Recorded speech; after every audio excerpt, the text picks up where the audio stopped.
Sabe quando a galera fala assim, ai, muita gente pediu para eu falar sobre tal coisa? Aí dizem que geralmente é mentira. Então, para não dizer que é mentira, bota aí na tela o print de falar que a pessoa pediu realmente.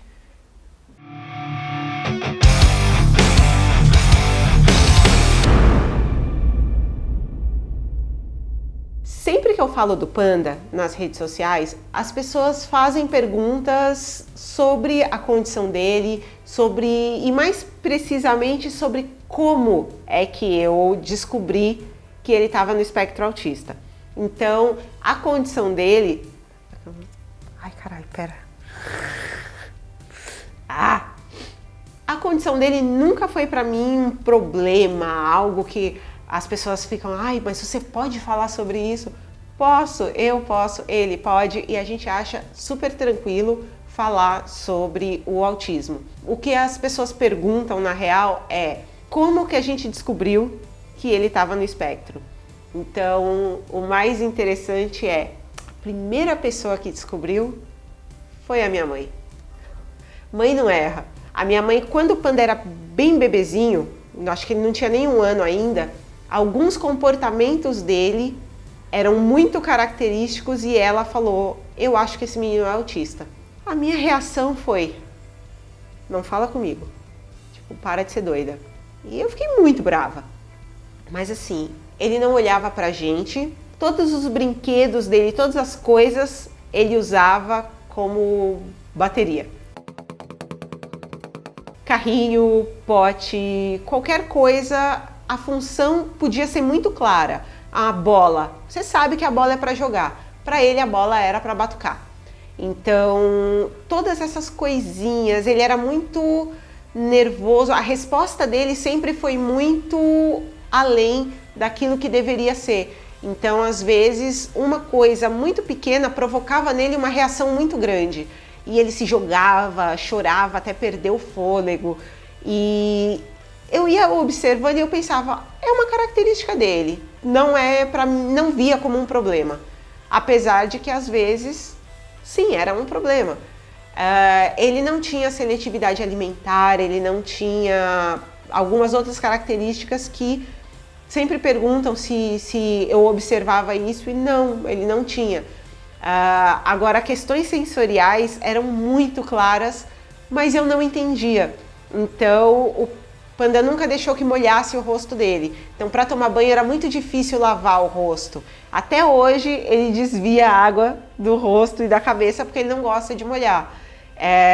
Quando ele era bebê e a gente levava ele no parquinho, ele dobrava as perninhas para nunca encostar na areia porque ele tinha agonia da textura da areia. Quando ele começou a comer, nenhuma fruta ele queria pegar na mão. E eu falava, nossa, ele é super fresco, tem que cortar e dar na boquinha dele, porque ele não pega.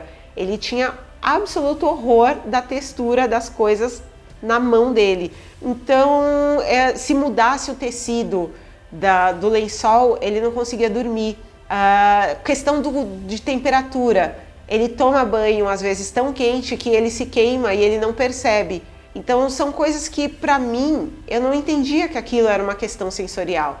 E com o tempo, eu fui percebendo diversas coisas. Mas, ainda assim, eu tinha uma certa resistência de levar isso para um médico e falar o que é que isso significa. Eu não sei exatamente o que passava pela minha cabeça.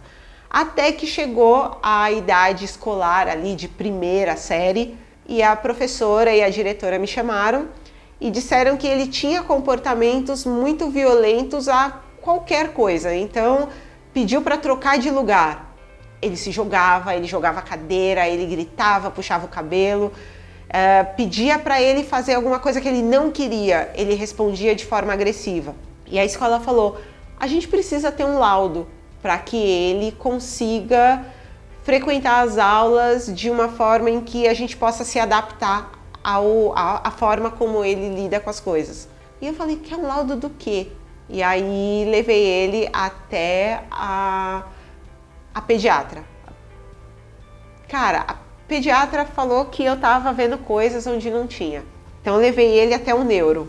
O neuro me questionou também de onde você tá tirando que ele tem alguma coisa. E aí você fica confusa, Então eu levei ele até a APAE. A APAE de São Paulo, ela tem um atendimento gratuito, ela faz toda a parte de investigação com um tratamento multidisciplinar. Então ele passou com uma neuropediatra, com uma psicóloga, com uma clínico geral e todas essas pessoas juntas chegaram ao entendimento de que sim, ele estava no espectro autista.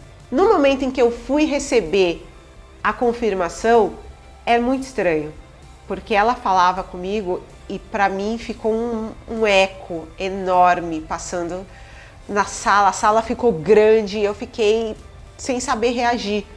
Ao mesmo tempo que dá um medo daquela coisa desconhecida de você lidar com a deficiência do seu filho que você acaba de descobrir, dá um alívio, porque você começa a entender por que vários comportamentos aconteciam, você começa a se nortear das possibilidades que o seu filho vai ter de tratamento, de condução, da forma como você vai lidar, porque pelo menos na APAE eu tive esse suporte. Então foi me mostrado, a APAE, inclusive, ela trata de deficiência intelectual. Então aquelas crianças que vão lá e recebem tratamento são crianças que têm algum tipo de deficiência intelectual. E no caso do Panda isso não acontece. Ele é o que a gente chama de autista no grau 1, que é o de nível leve de suporte. Então hoje o Panda faz, por exemplo, terapia, e ele faz um tipo de terapia, ele faz com a psicóloga, terapia cognitiva comportamental, e ele também faz um tipo de terapia onde ele trabalha o desenvolvimento das habilidades sociais dele, que é uma terapia feita com Lego, onde ele, junto com outras crianças, desenvolvem um projeto para criar brinquedos de Lego. E isso ajuda muito ele com a questão de se relacionar com os outros, de receber ordens, de executar ordens, o que faz muita diferença na forma como ele se desenvolve para que ele faça as coisas. Até então, antes do diagnóstico, eu tinha essa coisa de saber que meu filho era diferente, não saber o porquê, mas não tratar ele de forma diferente. Então, para mim nunca foi uma questão de ele não consegue tal coisa, ele não pode fazer. Cara, o autismo não define quem ele é. E eu acho que também uma coisa que é muito importante de cuidar dele é não impedir que ele aprenda as coisas ou que ele faça. Eu não impeço ele de executar nenhum tipo de tarefa. Então ele faz as coisas em casa, ele estuda, ele faz os cursos online dele, ele desce para brincar com outras crianças no condomínio e recentemente ele, muito adulto, começou a ir e voltar sozinho da escola. Aí quando eu falo parece que ele pegou 3 busão, não, é 40 metros daqui de casa. Mas mesmo assim, é uma tarefa onde ele precisa desenvolver a atenção dele, ele atravessa a rua, eu ensino para ele que ele não pode parar para conversar com os outros. Então eu preciso saber que ele está apto a fazer as coisas quando eu não estiver mais aqui. Então eu ensino para ele como fazer compras, como tirar dinheiro no banco, como comprar alguma coisa, descer e ir na farmácia. Faltou o lanche, esqueci de comprar o lanche, você pode ir lá? Então, aos poucos, ele está começando a executar sozinho tarefas que eu, aos 13 anos, com 13 anos já estava fazendo um monte de coisa errada por aí. Eu sou a maior. Eu sou a malvada do destino. Então, quando eu paro para pensar que o meu filho aos 13 anos saiu de casa sozinho pela primeira vez na semana passada, é um pouco complicado. Porque a gente tenta proteger ao máximo, mas se eu ficar impedindo ele de fazer as coisas, achando que ele não vai conseguir, aí realmente ele não vai conseguir. Então, o máximo que eu posso fazer para que ele se desenvolva, eu faço. Quando você busca formas de que seu filho se desenvolva de uma forma saudável, é muito importante para você e para ele. Então, eu sempre digo que a questão, o que meu filho precisa? De terapia, disso, daquilo? Você, como mãe e como pai, também precisa, ou como cuidador, também precisa, porque você começa a sentir um peso diferente. Eu acho muito interessante quando a gente fala, eu sou uma mãe atípica e isso me exaure de uma forma. Aí todo mundo fala, mas toda mãe fica cansada, toda mãe tem medo de morrer, toda mãe... Cara, quando você tem um filho com deficiência, isso amplia de uma forma, é uma exaustão muito diferente.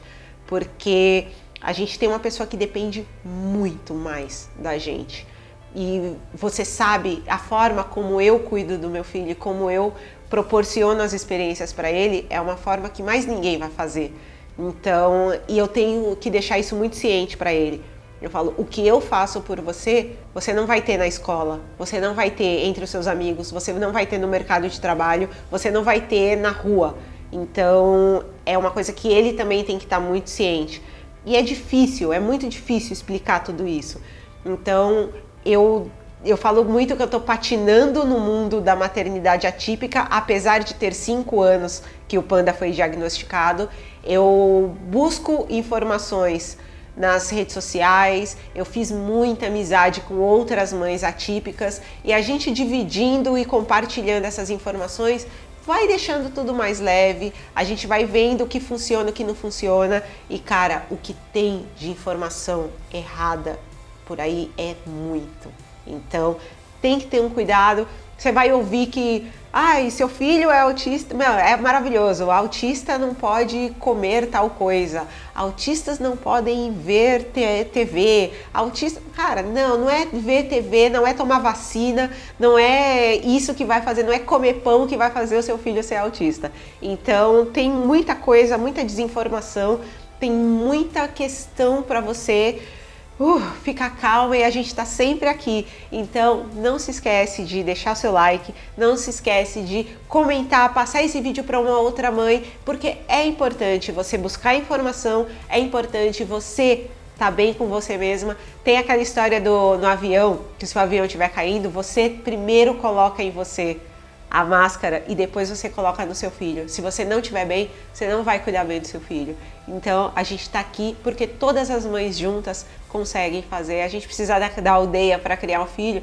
e a gente está aqui para construir essa aldeia. Então escreve aqui nos comentários como foi quando você descobriu que era uma mãe atípica.